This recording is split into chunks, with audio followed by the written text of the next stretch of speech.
The partial remains of a Chattanooga World War II soldier now back where they belong more than 80 years after his plane went down in Germany. Tonight we hear from the family of Sergeant Sanford Roy. They say this was all part of a long process to bring him home. Thanks for watching. I'm Josh Rowe. And I'm Kim Chapman-Whitfield. Sergeant Roy was a waist gunner on a B-24 Liberator in April of 1944.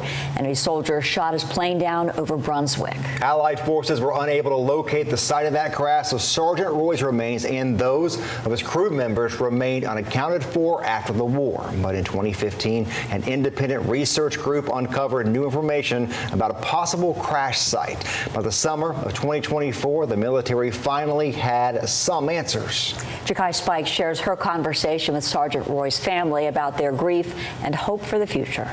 The family of Sergeant Sanford Roy is finally getting closure after now you all can see that they're bringing his remains back to Chattanooga. Now, the family did tell me that they're super emotional during this time, now that they're getting to lay him to rest after 80 years of his remains missing. But not only that, they're getting to lay him to rest in his hometown, Chattanooga. I mean, we fought really, really hard to get him flown into Chattanooga. In these photos and videos, you can see troopers honoring Sergeant Roy as his remains touched down in Knoxville. And every small town that we came through, every single town, we would pick up another law enforcement, and they would follow us.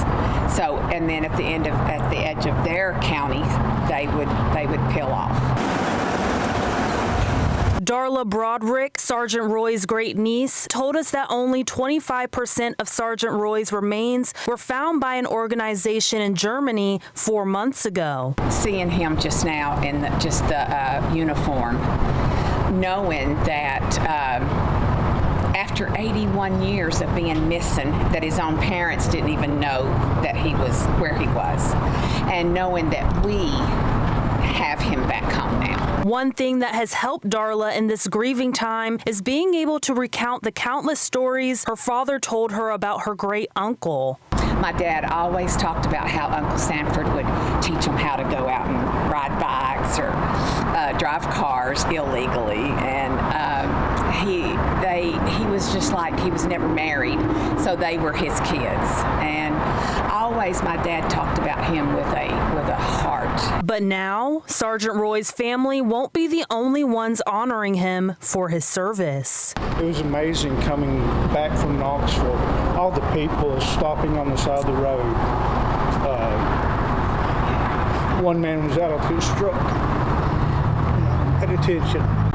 What is your message to families who don't know where the remains of their loved ones are, who served our country? What would your message be to them? What would you advise them to do in the situation that you all were in? Keep your hope up. You never know.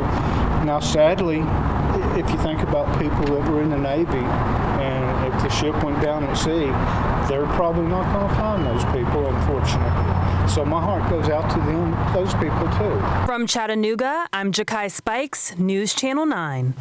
You can find Sergeant Roy's name on the walls of the missing at the Netherlands American Cemetery. Workers will place a rosette next to his name to indicate he has been accounted for. Sergeant Roy's family will bury him in Chattanooga April 8th, exactly 81 years after his death. That's coming up this next Tuesday.